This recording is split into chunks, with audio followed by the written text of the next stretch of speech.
What's good, YouTube? Back on the video. Today we got Jimmy High Roller. We done with the 90s. I know. I thought we were actually done with the 90s, but hey, there's more videos being exposed, more footage coming out, and we're gonna see what this video is about. Is he bashing the 90s like everybody else has been doing, everybody should be doing, or is he gonna come at us with a different side of things? You know what I'm saying? Before we get into the video, please don't let us show them crazy. Let's get right into this motherfucker, man, because I am interested. My brothers, we are in the midst of a civil war. The age-old debate of past versus present has reached critical mass, and sides have been taken. A revolution is taking place. I know what side and I'm we're on. losing good men. Old school versus new school. Back in the day versus modern day. Yep. A story as old as time itself. I tried to ignore this bloodbath, but just when I thought things couldn't get any worse, it all got so much worse. We done with the 90s. We done with it. NBA games from the 80s and 90s coming to light, showing that the good old days were in fact not that good. Okay. Explain this. Somebody got to explain this to me. Coming to light. How'd he do this? How'd he miss this layup? Showing that the good I can understand that one. All right, I've seen that one before. Days were in fact not. But the second one, bro? That good. This whole time, the punishing defensive legend was actually just a bunch of plumbers camping out in the paint looking for someone to hack. Oh my God. Shots clanking off the backboard, players running around aimlessly, wreaking havoc.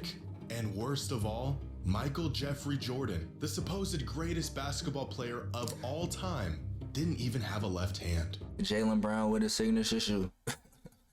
Jaylen Brown that won the dunk contest. That's crazy. What is going on? Have we been lied to about basketball in the 80s and 90s? Are we really done with that era of hoops? We done with it. Or are we being deceived by lowlights, misinformation, and cherry-picked clips? We done with the 90s, bro. I think I've got an answer, and some of y'all ain't gonna like it. We done with the 90s, bro. We done with it. That shit raps. We're done with the 90s, bro. Today's video is sponsored by SeatGeek. SeatGeek ain't paying me. SeatGeek ain't paying me. They ain't paying me. SeatGeek. Simple words that have completely divided fans of the NBA. I've seen well thought out video essays, hard-hitting analysis, testimonies from past and present players talking about their experience in the league and how it's changed over the years. Yep. And none of those things managed to do what these 5 simple words have done in just a week. Bro, I've never seen us as a collective, like, what do we call it, millennials? I've never seen us come together so strong on one single topic. Like, we are like so collected right now. This is like beautiful. Like, we have never agreed on one thing more. It's like we are finally like, we are one right now, dude. I love it. Clips came rolling in of players from that era dribbling off their feet, throwing up air balls, and putting together moves that you might see at your local high school's JV game. Yep, so, YMCA. For whatever it's worth, here is my long-winded take on this whole discussion. Let's see what Jimmy got to say about it, man. This is another SeatGeek. Oh, okay. I was about to say, bro. We found the tapes. I want to begin by saying what this discourse has taught me more than anything else is that NBA fans today never actually took the time to go back and watch games of the past. Okay. Brothers, I have been harping on this for years, begging for fans of the game, whether you are new or have been watching for years, to just go back and watch full games. Go back not on. That's what I did. Not clips. Full-length games of eras from the past. Full games. After seeing this discussion devolve into where it is today, it is clear to me that most people never take the time. I'm seeing countless fans have this sort of awakening as they're watching films of these old games as if the footage was buried or lost and it's finally being unearthed. I mean, to be honest with you, bro, a lot of this is coming from a lot of the we done with the 90s. The trend is coming from people actually going back and watching the games. You know what I'm saying? Before, we just listened to whatever the old heads was telling us, bro. And I mean, no disrespect by the old heads, y'all the OGs and shit, but like, we just listening to what y'all told us to do, bro. For the world to see. It's been right here on YouTube for the past 15 years. You mean to tell me the same fans who chime in with a full-blown thesis on the GOAT debate never spared the time to even watch the games they were referring to? I guess that does explain a lot. Now, I'd like to think I'm somewhere in the middle on this whole discussion. I have said on multiple occasions that players in today's NBA are simply more skilled than players of the past, which has resulted in bigger stat lines and higher point totals than ever before. But that's not outlandish to say, though. It's not the defense that has gotten worse, it's the offense that has gotten better. Bro, that's what I'm trying to say, bro. I feel like people are like underestimating how good these niggas are. Like, when you're watching on TV, I don't think you really understand. Like, when you watch on TV, you don't really know how fast they moving out there.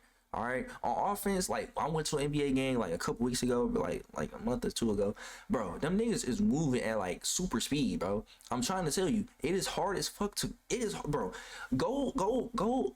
Find like the best basketball runs in your city, right? And go guard the best dude out there. All right. How easily they will score on you. Imagine an NBA player. They are moving like 10 times faster.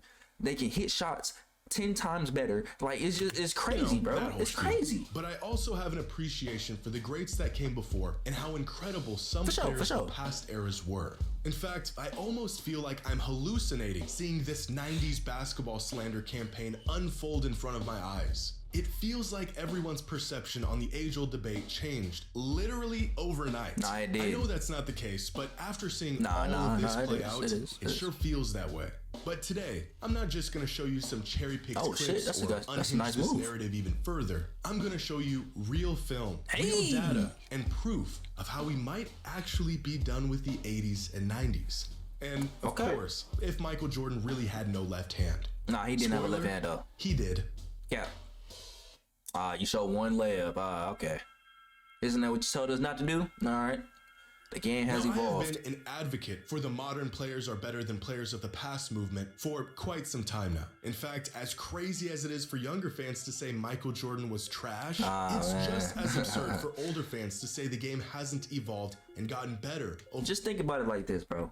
If basketball hasn't evolved since the 80s or the 90s, bro, why? It's just like that just doesn't make sense, bro. Like, phones have gotten better, computers, laptops, TVs, what else? Cameras, just the world as a whole. Football has gotten better. Everything gets better over time. Why would basketball get worse in 20 years of people playing it? That doesn't even make sense, dude. It doesn't make sense. Because that's all this debate really is. Young fans versus old fans, or fans that watched this versus fans that are watching this. But objectively, players today are much better than they were in the 80s and even the 90s. Facts. Specifically, the lower end of the talent pool in the NBA today is vastly better than it was in the past. Facts. I think great players would be great in any era, but with the spacing, the shot making, the emphasis on offense as opposed to defense has made the depth across the NBA today just way ahead of where it was in the 80s and the 90s. Facts. There was, without exaggeration, guys in the NBA throughout the 80s and 90s that were on NBA rosters just to accumulate fouls and sit in the paint and be big. Facts. Some of these players were offensively inept, and that was okay because their role was not to create offense. But in today's NBA, where offense reigns supreme, there is no room for these players. They'd be ass. And should go back and watch film of games, not highlights, from this era and see just how limited the skill sets of some of these players were. It was terrible, bro. For the most part, was limited to set jumpers. Was he just fighting his teammate for the rebound? Slashers coming downhill for layups, and big men trying to muscle their way to a bucket down low in the midst of what was that? Hakeem Olajuwon missing that layup? Appears I mean, that's Kareem. Wrestling match. The footage is so ass. With the double team, and they immediately pick up their dribble. Simple things like guards turning their back to the basket 20 feet out. Why are niggas posting up at the 3-point line? This is what I'm talking about, bro. What is this, bro? I know you're taught, protect the ball a little bit, but like, come on, bro. Instead of creating, you don't believe in your handle that much, bro? Face off the dribble. Even players looking down at the ball while trying to get out on a fast break was very common in this era. Jesus. And these aren't lowlights or cherry-picked incidences. This is just what the game looked like 35 years ago. But even without film, nearly every metric suggests modern players are more capable of players in the past. Free throw percentage was worse, 3-point percentage was worse, turnover percentage was higher. They used to shoot more free throws, but still ended up with far less points. Damn. Now, this is not to say that this era of hoops was trash. That's just disingenuous and flat out wrong. these were the best players in the world at the time. It was just simply not as good as what it is today. Facts. But maybe there's another layer to this that needs to be factored in to really understand why these players were not as skilled as the players of today. Okay. He's spitting facts right now, bro.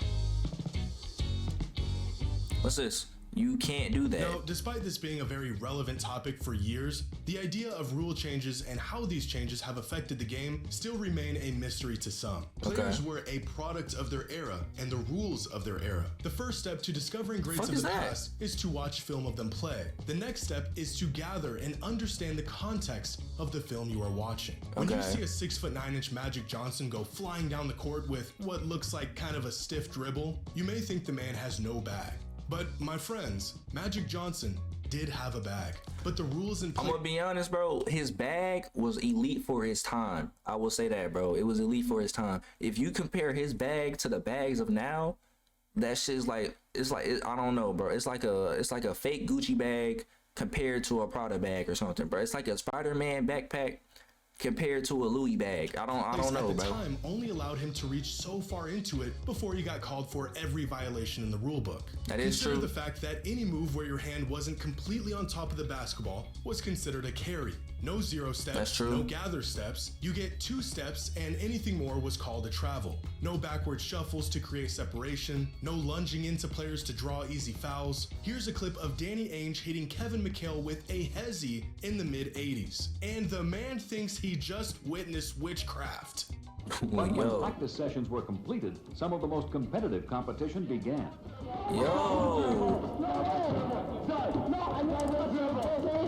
Nah, if Kyrie would have did that, Kyrie would have been back there. He would have been snapping niggas Achilles, bro. He would have been, oh my gosh. Here's some more clips of players getting called for travels and carries, doing moves that are very typical and allowed in 2024. 90% of the moves you see today, the very method most players generate their offense, would be called for some sort of violation 40, Carry. 30, or even 20 years ago. I gotta carry. And this isn't just some cop-out or excuse as to why come these here. players of the Excuse me. past weren't doing this stuff. The rule changes are real, documented pieces One step, of NBA two step. history. You can literally look them up.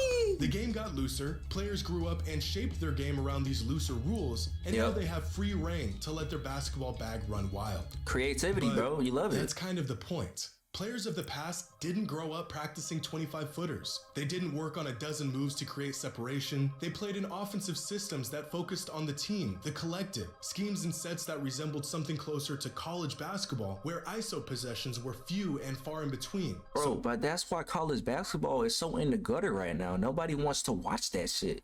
Nobody wants to watch. It's not exciting right now.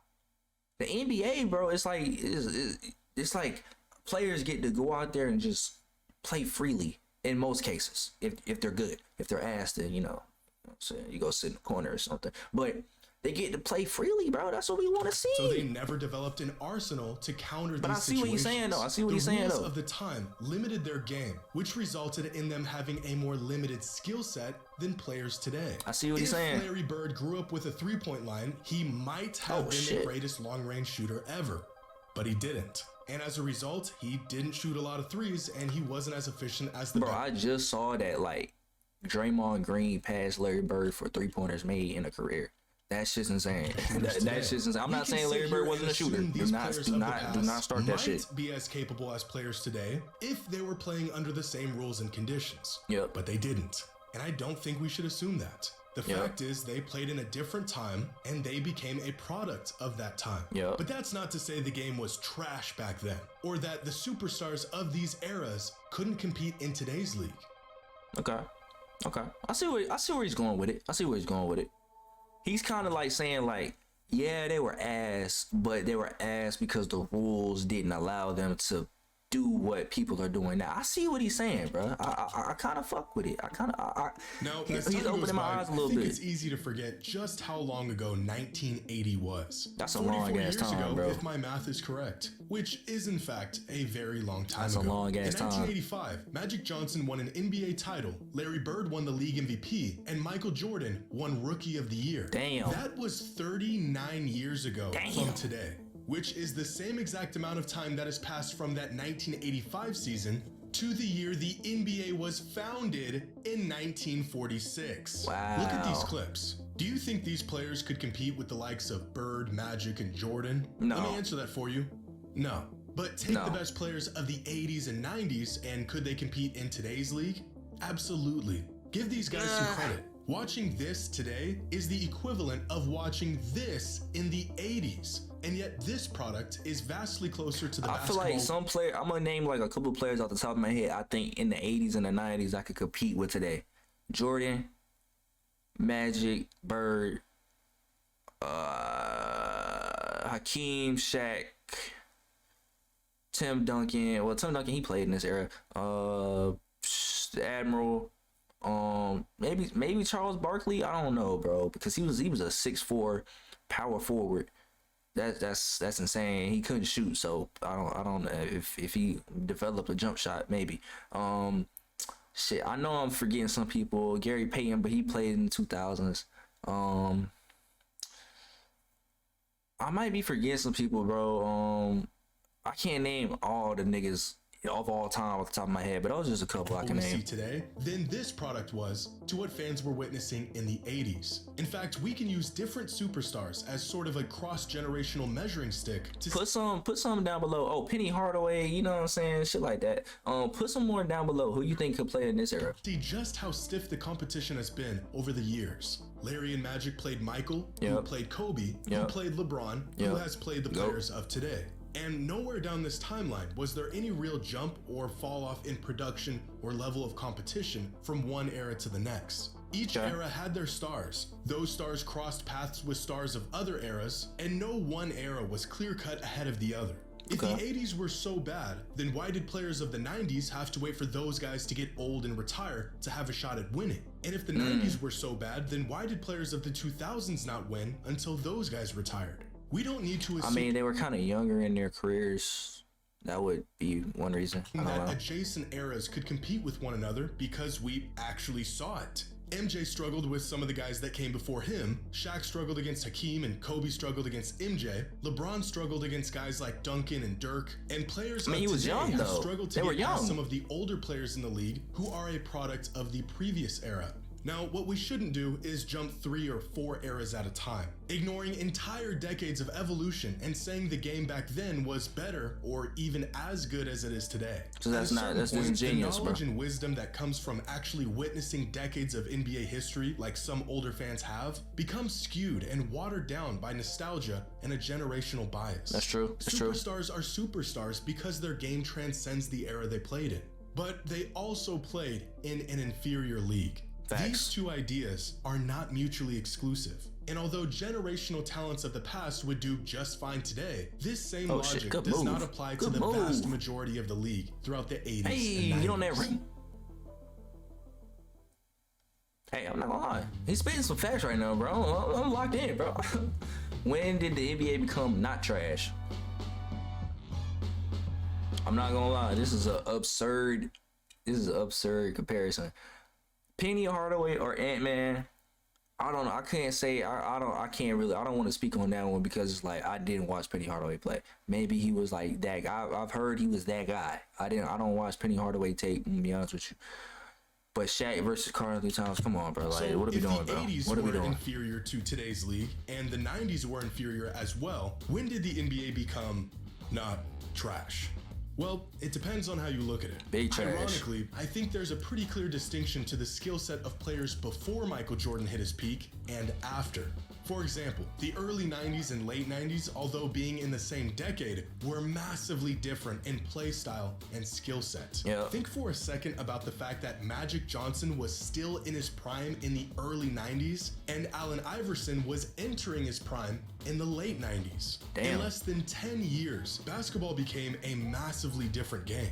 By the late 90s, the players who grew up watching Jordan fly through the air and slice up defenses were in the league and were reshaping the role that primitive players played. Guys like Kobe Bryant, Allen Iverson, Ray Allen, Stephon Marbury, Grant Hill, Tracy McGrady, Vince Carter. All these guys came into the league around the same time and were products of what they saw MJ do throughout his career. Players with a skill set that more closely resembles what we see today than it did to the skill sets of players of the 80s and even early 90s. This is where I think most fans might make the distinction of when the league really took a leap, not in competitiveness, but rather play style. You can go back and watch these guys play, and it's not too different than watching an NBA game today. Or you can point to the shift in play style that happened in the late 2010s, after Steph Curry redefined what makes a great championship caliber player. And bro, because Steph Curry really like, I feel like Steph Curry might have fucked the game up, bro. Maybe Steph Curry is the reason we think the 90s is trash, bro. Facts or no, facts or cap, bro. Facts or cap. League adjusted to this new three-point heavy, player-focused style of basketball. Similar to Jordan, the kids who watched what Steph was doing in the mid-2010s emulated that style of play, tailored their games to it, and are now doing things that only Steph could do a decade ago. So if we're done with the 80s and 90s, where can we look back and no longer apply this era tax on these players? I think most fans would agree that the turn of the century is where the modern era of hyper-skilled players began. You can say objectively that this era was not trash, and most players of this generation would do just fine in today's league. But if that is the case, then modern NBA fans are holding a ticking time bomb, and they might not even know it. Wemby. That boy Wemby gonna be a problem, bro. I'm gonna be honest with you. He gonna be a problem. He already is. All right, we done with the 20. When we are older and a new generation of NBA fans claim our favorite players, the guys we grew up watching, are not as good as the players of the future, that's just crazy. What will you have to say? Right now, there is no one in the world who can shoot like Steph Curry. But inevitably, there will be. And eventually, I don't know about that, bro. Steph, that nigga's different. There will be many players who can shoot like him. His records will fall, his percentages won't look as good through the lens of 2040, and although his legacy will be cemented, his actual game... Somebody making 5,000 threes, bro. I don't know, bro. Would there be a nigga that can shoot like Steph, bro? We haven't seen one. I don't even know who's the closest person to shooting like Steph. Trae Young, and even he's not close, bro. That's and based on the arguments I'm hearing today on why past players were trash, we will have nothing to say that will change their minds. We know that Curry was the first to do what he's doing. He is a pioneer of the modern NBA. We have context to back up our claims. But if we aren't willing to hear older fans out today, what makes us think younger fans will hear us out in the future? Mark my words. There will be a day when young fans will go back, watch film of LeBron, and say he couldn't compete with players of the future. In fact, it's already happening. Fans... Wait, whoa. Who's saying that? I'll go to war about Bron. Saying he has no bag. Younger players putting up bigger numbers than he ever did. Skill sets a bit deeper with games that look more polished. It's all fun and games now to crack jokes about past eras. But our day will come too, and it ain't gonna be pretty. Giannis could only run and dunk.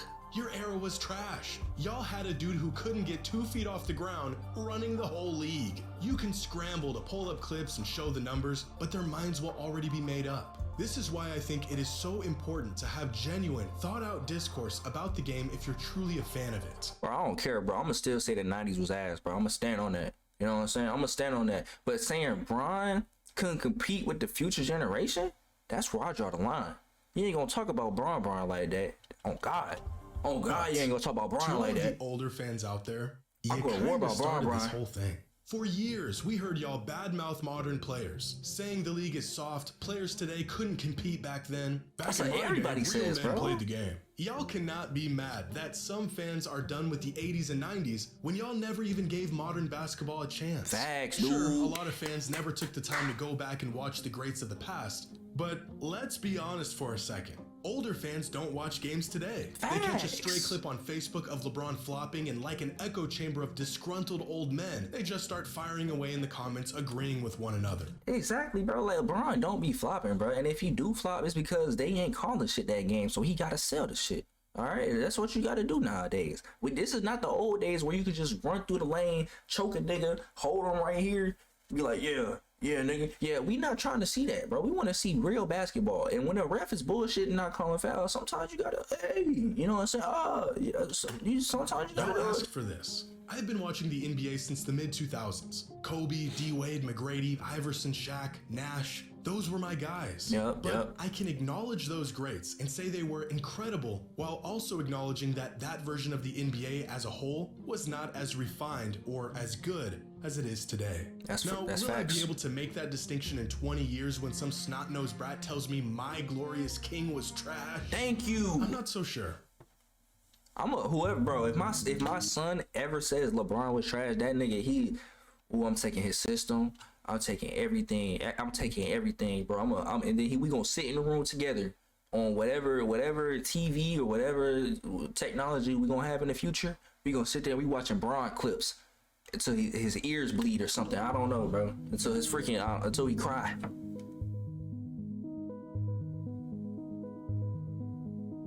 Now, it's time to once and for all take a real close look at this accusation that Michael Jordan did not have a left hand. I felt like I was having a bad dream when I first saw this claim, but unfortunately, I was not. I feel like no one actually believes this. This is just some high-level trolling. But in an effort to stop this nonsense from spreading any further, I have no choice but to take these accusations seriously. So I selected 8 random games ranging from Michael Jordan's rookie season all the way up to the mid-90s, and play by play gathered all of his possessions throughout these games, charted when he went to his right, when he went to his left, and what those possessions resulted in. Okay, and here's what I found. All right, we're about to debunk if Michael Jordan is Jaylen Brown with a signature shoot. We about to see. Jordan made a move with his left hand or his right hand 227 times. Okay. Of those 227 moves, 121 of them were with his right hand and 106 of them were with his left hand. Okay. Of the 121 right-handed moves, he passed up or got fouled on 54 of them. So I didn't bother charting those. 65 of these moves resulted in a shot, in which he made 63% of them and only turned the ball over 2 times. Now, moves that he made with his left hand resulted in a pass or him getting fouled 45 times, while 55 of these left-handed moves ended up in a shot, in which he made 51%, and 6 moves resulted in a turnover. So based on this data, Jordan was definitely more comfortable going right, especially near the rim and even on mid-range jumpers. Okay. He struggled a bit in comparison to his right whenever he pulled up off of a left-handed dribble. Hey, Jimmy High Roller gonna come with the stats every time, you know what I'm saying? He gonna come with the stats every time. He gonna come with them facts. But overall, Jordan went to his left 47% of the time. And although it was his weaker hand, he was still above league average even while going to his left. But 8 games in 350 minutes of basketball is a relatively small sample size. So I looked into it further and found this. A detailed breakdown of Michael Jordan's shot chart and shot tendencies in 3 seasons from 1990 to 1992. 126 games and over 4,800 minutes in total, tracking exactly what Michael did on the court for 3 seasons. Okay. And here's what the data shows. In total, Michael made 1,074 moves in isolation, going either to his right or to his left hand. 48% of those moves were with his right hand, and 52% of those moves were with his left hand. Wait a minute. When going to the right, Michael shot 61.7% on 410 shots with 15 turnovers, resulting in 1.38 points per possession. When going to his left, Michael shot 61.3% on 421 shots with 36 turnovers, resulting in 1.31 points per possession. Wait a minute. So even with a much larger sample size, Michael not only had a left hand, he went to it just as often as he went to his right, and was nearly as proficient with his left as he was with his right. Now for Michael Jordan, I apologize. You are not Michael. You are not Jaylen Brown with a signature shoe deal. You are not Jaylen Brown that actually won the dunk contest. I apologize, Michael Jordan. For some context, throughout this 3-year span, Michael made on average 4.4 left-handed isolation moves, or in this case, isolation possessions, that resulted in 1.31 points per possession. Now, here are some prolific scores from this season and their overall tendencies and efficiency in isolation. Keep in mind, this data includes both right-handed and left-handed moves from these players. Gotcha. And now here is Michael Jordan. Oh shit. With just his left hand. So, yeah. That's it, contrary to what has now become popular belief, Michael Jordan had a left hand. And that's just I cannot believe we had to dig into the data to come to this conclusion. I'm a man, you know what I'm saying? I'll admit when I'm wrong. I'll admit when I'm wrong. It's okay. It's okay. You're not always right all the time. Can't be right every time. Can't be right all the time, guys. You know what I'm saying? I apologize, Michael Jordan, if you ever see this. I think the overall idea that the 80s and 90s were a far less skilled time in the NBA compared to today is probably fair. I mean, you'd be crazy to think the game hasn't evolved in 4 decades. Thank you. But to say the league was trash back then it was is trash. just wrong. I think more than anything, it's the style of play and the way basketball games would unfold back then that really throws some fans off when they go to watch film of these old games. It's like looking at a box score from the mid-2000s and thinking everyone sucked because the games finished with final scores in the 80s. But the players weren't bad. It was just a different game back then. It was slower, more methodical, more team and scheme based than it is today. And similarly, I think you could say the 80s and 90s had its fair share of bad basketball. But that doesn't mean all the players were bad, especially the superstars of those eras. That was just the state of the game they were playing in. I think some older fans have a skewed perception of how good the game was back then. Yes, but I also think they just genuinely liked that style of ball regardless of the evolution of the league. Bro, whatever style of basketball you like, bro, it's just like, it's okay, bro. You can fuck with the slow, methodical, team-based basketball, or you can fuck with, the high-paced offensive basketball we're in right now. You know what I'm saying? It's like, but just, I don't know, man. Maybe we should just stop comparing shit, because undoubtedly basketball today is more skilled, way more skilled. You can't even sit here and lie about that, okay? But it's like, if you fuck with how basketball was played in the 80s and the 90s, you can have that, all right? But just don't compare it to now and say that it was better, because it's not. But you can like what you like, you know what I'm saying? In 20 years, there could be a dozen players around the league that shoot like Steph Curry. But I doubt we will hold the same appreciation and affinity for those players as we did to the guy who pioneered this style of play and did it during the good old days. In the 90s, no one looked back at how the league was in the 60s claiming it was better. And so realistically, we shouldn't be looking back at the 80s and 90s claiming the league was superior than it is today, or even just as good for that matter. A lot of these ideas that favor modern basketball are becoming more mainstream as fans dive deeper into these topics and add context to narratives that have been floating around for decades. But I think this push to be done with the 80s and 90s is a bit overkill. We want to add context and nuance and knowledge to these discussions, not remove entire decades from it altogether. Sadly, I don't think any of this has or will change anyone's mind. This revolt against old school ball was either confirmation of what you already thought, or this entire discussion is just blasphemy to you. Are we done with the 80s and 90s? Maybe, but for the sake of the game and the greats that paved the way, we needed it. I sure hope not. We needed it. That's why I like Jimmy's videos, man. He's so, he brings the information, you know what I'm saying? He does what he needs to do. That's why I fuck with Jimmy's videos. I know we're not actually done with the 90s, bro. It's just, we're just poking fun at the old heads and shit. We needed the 80s and the 90s to get the game where it is today. Okay, and I feel like everybody needs to understand that. Everybody needs to appreciate the 80s and the 90s for what it was. But basketball is undoubtedly better today, and we need to understand that as well.